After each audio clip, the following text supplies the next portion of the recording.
Attention! A real story verified by a team specializing in the paranormal, with testimonies, images, and received documents. Proceeding may shock or disturb you and affect your emotional and mental state. Watch at your own risk. My name doesn't matter. What matters is that I survived that night. And even today, when I close my eyes, I can still smell the musty odor of that room. I still hear the heavy silence that swallowed every word I tried to scream. It was late October. My girlfriend Laura and I were returning from a weekend upstate. The road was a straight line cutting through nothing, surrounded by dark fields that seemed to stretch to the ends of the earth. There was no moon that night, just the car's headlights tearing through the darkness. It was past 2 in the morning when exhaustion began to weigh on me. My eyelids burned, and Laura was already asleep in the passenger seat, her head resting against the window. That's when I saw the sign, Motel Estrella da Noite, 2 kilometer. The name was strange, but my exhaustion was greater than any distrust. The entrance was marked by a flickering neon sign, half of its letters burnt out. The place looked straight out of the 70s, with peeling paint and a parking lot too empty for a Saturday night. But all I wanted was to lie down. All I wanted was to close my eyes and forget the road. I parked the car in the garage of suite number 7. The metal gate lowered itself behind us with a dry clang that echoed in the night.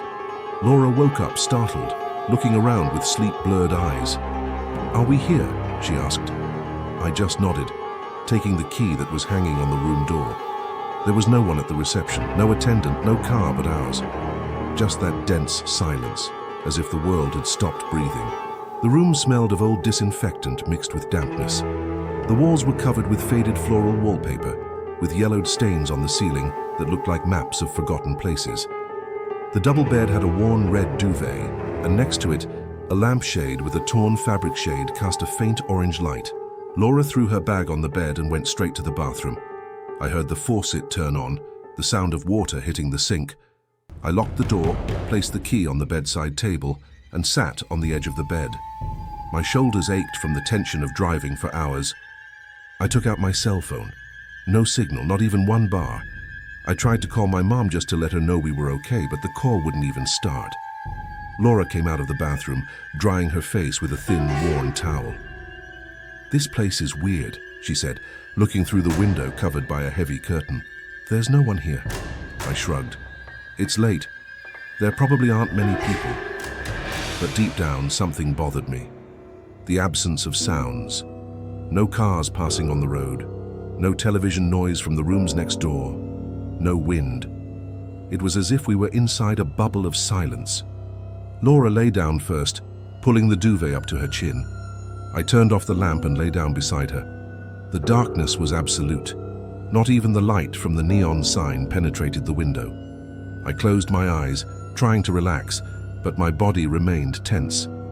That's when everything went out completely. The low hum of the air conditioner, which I hadn't even noticed, ceased. The digital clock on the bedside table flickered once and died. The bathroom light, which Laura had left on, went out with a dry click. Total darkness, absolute silence, and my heart pounding in my chest. Total darkness, absolute silence, and my heart pounding in my chest. You are absolutely right. My apologies. I completely deviated from the synopsis you provided. The script should be about the psychological fear of the couple interpreting normal situations as terrifying, and in the end, discovering that the middle-aged man only wanted to help with the generator issue.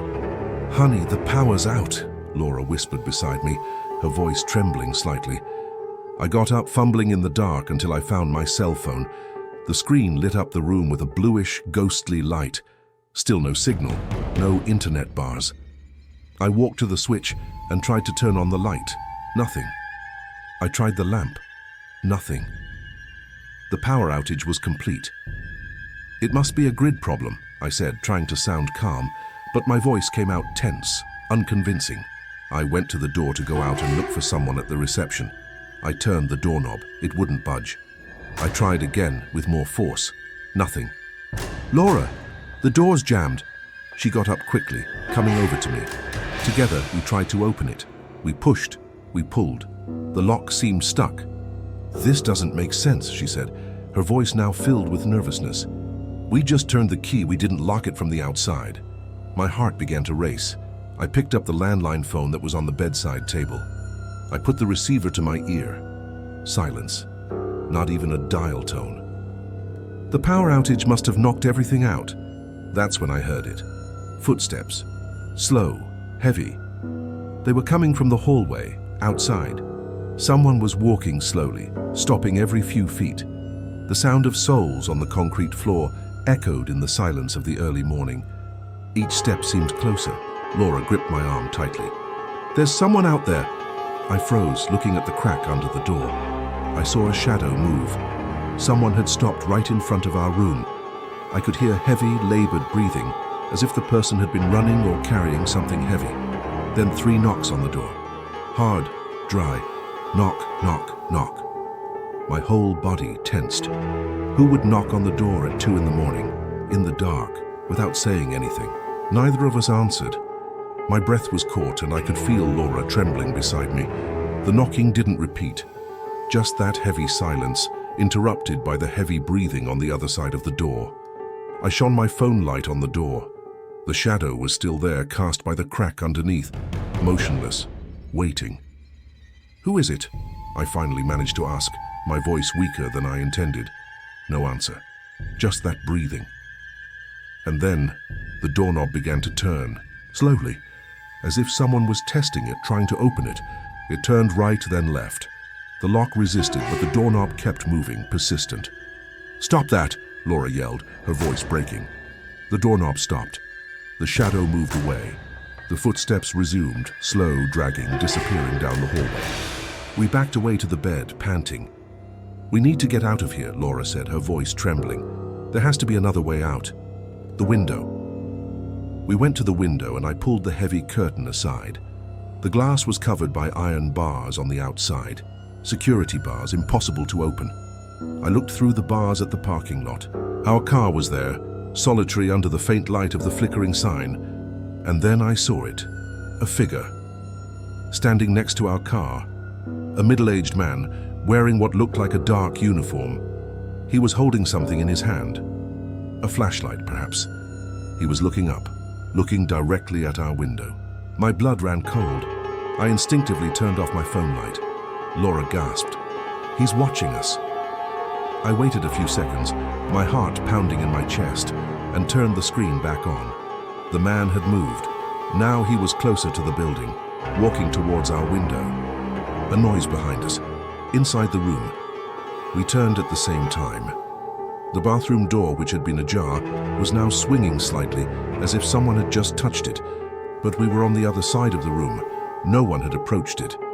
The wind, I thought. It must be the wind, but there was no wind. But there. The air was still, stuffy, suffocating. I approached the bathroom slowly, lighting it with my phone. The door creaked as it opened completely. The bathroom was empty, but the transom window was ajar, just a few centimeters, enough for air to come in.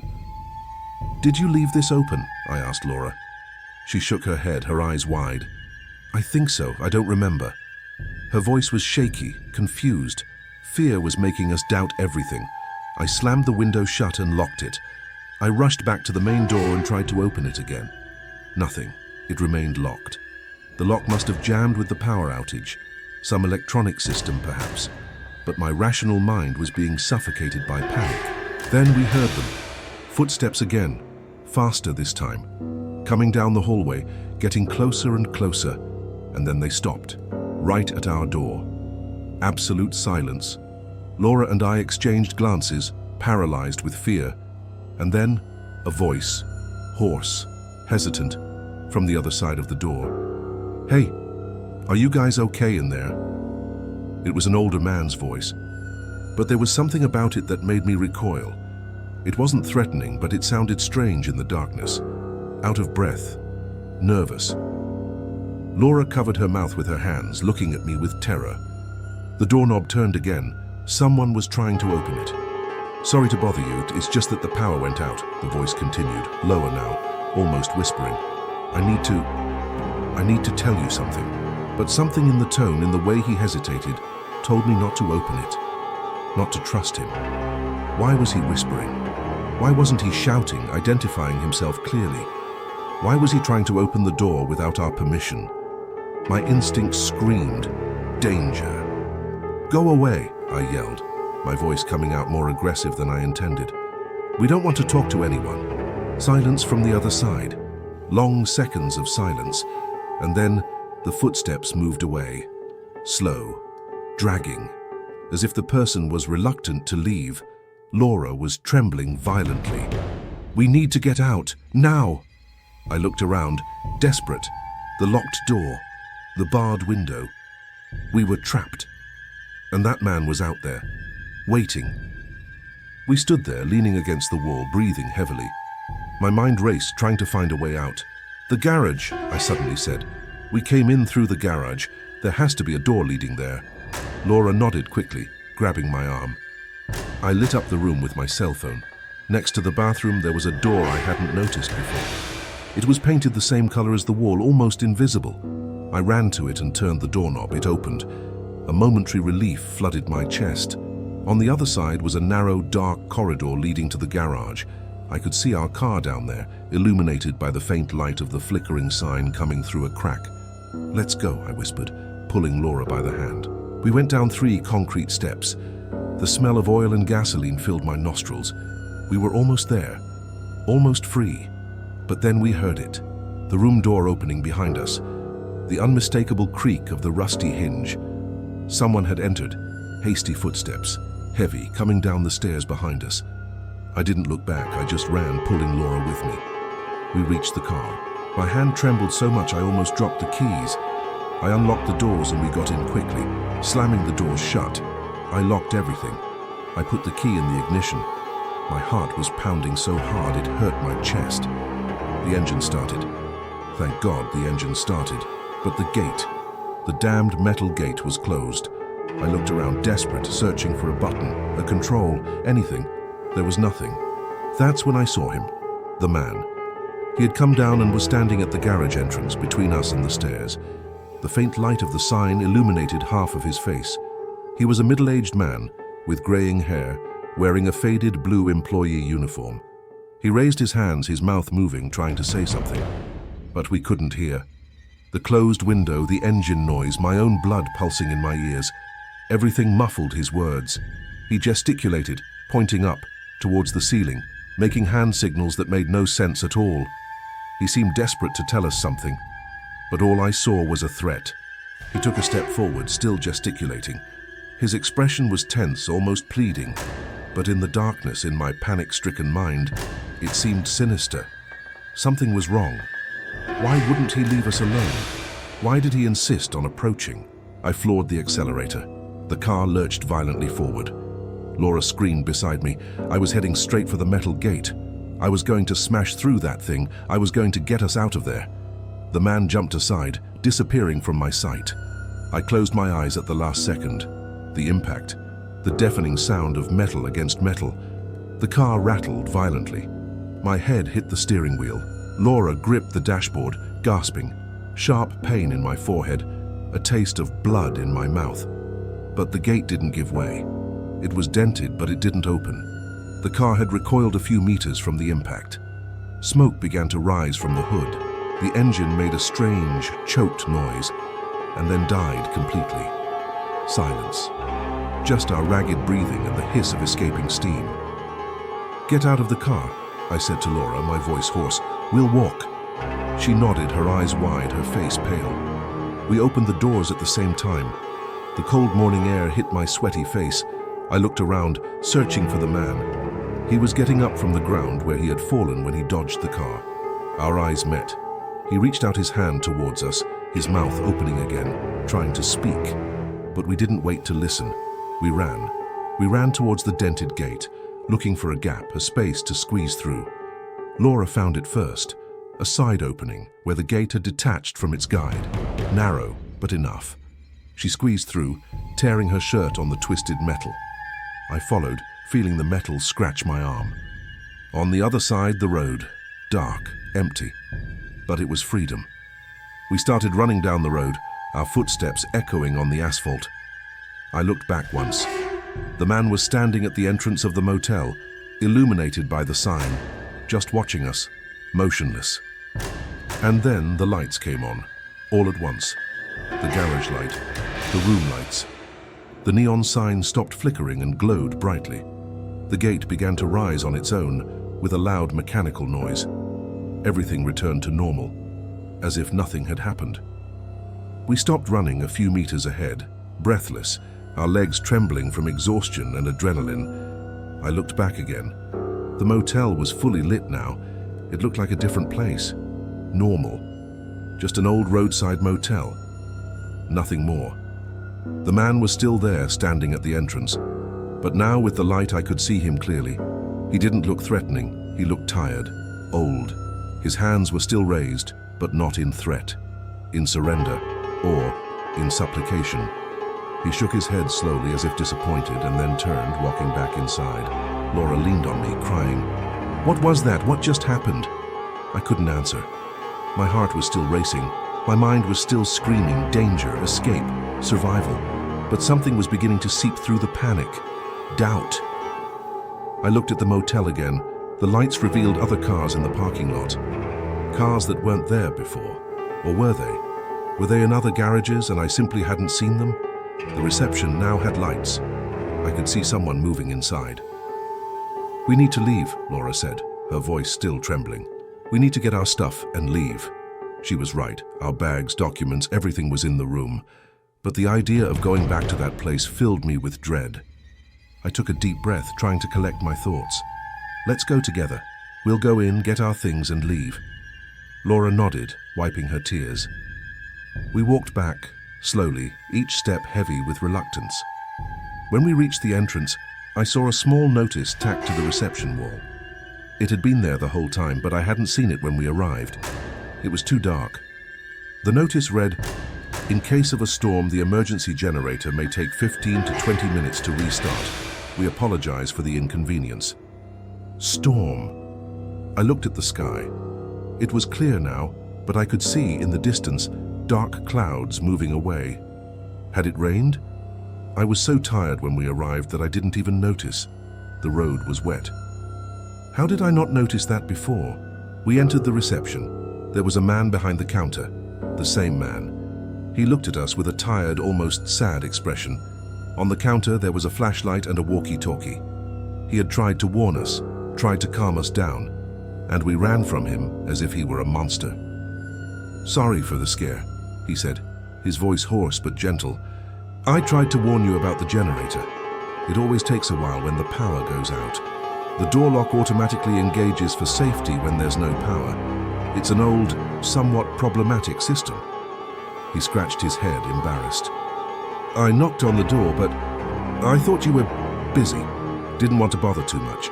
Laura and I exchanged glances, the realization washing over us like a bucket of cold water. He was trying to help, the whole time, and we treated him like a threat. We ran from him. We destroyed our car trying to escape from someone who only wanted to reassure us.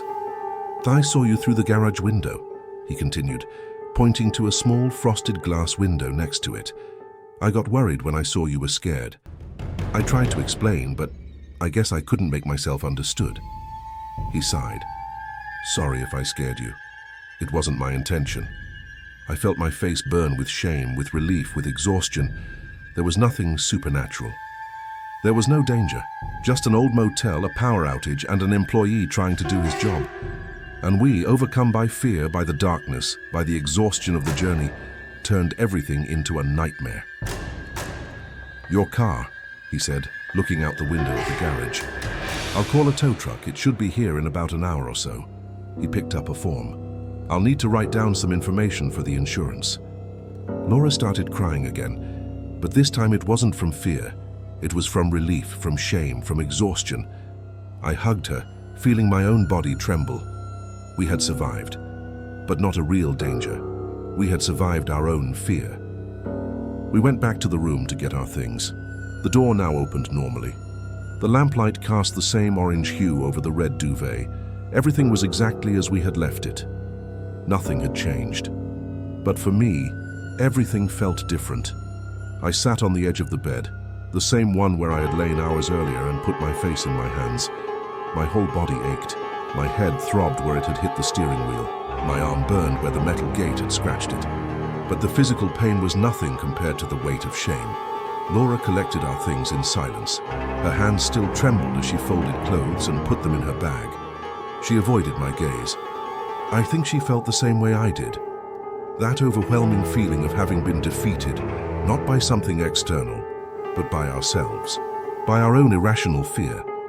I looked around the room, the bathroom door ajar, the window with security bars, the landline phone on the bedside table. Everything had an explanation, everything was normal, but in the darkness, in the silence, in the isolation of that early morning, my mind had transformed the ordinary into terrifying. "We went crazy," I said, my voice low, almost a whisper. Laura stopped what she was doing and looked at me. Her eyes were red, swollen from crying. "We just went crazy." She sat beside me, letting her bag fall to the floor. "I really thought we were going to die," she said, her voice breaking. "I felt so much fear. A fear I'd never felt in my life, and there was nothing but darkness and our imagination." I took her hand. It was cold. I squeezed it tightly, as if to anchor us to reality. That man just wanted to help, and we treated him like a murderer. Guilt weighed on my chest like a stone. He must think we're crazy. Laura rested her head on my shoulder. We stayed there in silence, listening to the low hum of the air conditioner that had started working again. The sound that was once imperceptible now seemed comforting, proof that everything was normal, that life had resumed its course. But something had changed in me, something I knew would never be the same. I realized how fragile we are, how much our minds can betray us when we are vulnerable, tired, isolated. Fear doesn't need real monsters to exist. It feeds on darkness, on the unknown, on our own imagination. How many times, I thought, do people experience situations like this? How many times does fear turn the harmless into the threatening? How many times do we run from shadows that were never real? And the worst part, how many real consequences do we create because of imaginary fears? Our car was destroyed. We would have to pay for the gate repair, spend money on a tow truck, on a mechanic, maybe even on a hospital to check my head, all because of a few minutes of darkness, a few minutes where we completely lost control. Laura got up, picking up her bag. "Let's get out of here." I nodded, getting up too. I took one last look at the room, that place that, for a few minutes, had become the scene of my worst nightmare. But now, in the light, it was just an old, simple motel room. We left and closed the door behind us. The corridor was lit. I could hear the muffled sound of a television coming from another room.